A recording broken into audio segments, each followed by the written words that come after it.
এই নীল, রাতে কি খাবে গো? রুটি তরকারি।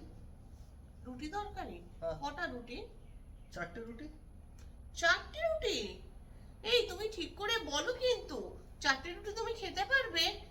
আমার না রোজ রোজ ওই রুটি ফেলতে একদম ভাল লাগে না। এত কষ্ট করে আমি করব, তারপর রুটিগুলো আমাকে ধরে ছুঁড়ে ফেলে দিতে হবে। তুমি ঠিক করে বলো কিন্তু কটা রুটি খাবে? আচ্ছা 3টে করো তাহলে। 3টে? আরে আমি তো মোটা মোটা রুটি করি, তুমি 3টে খেতে পারবে তো? ভেবে চিন্তে বলো। তাহলে 2টো করো। আরে আমি তোমায় বললাম না যে আমি মোটা রুটি করি?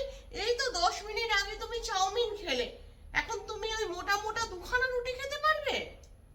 তাহলে একটাই করো। এই তুমি খেপেছো নাকি? আমি একটা রুটির জন্য আমি এখন আটা মাখবো? যাও যাও, রেস্টুরেন্ট থেকে খাবার অর্ডার করো, আমার জন্য কিন্তু বিরিয়ানি অর্ডার করবে।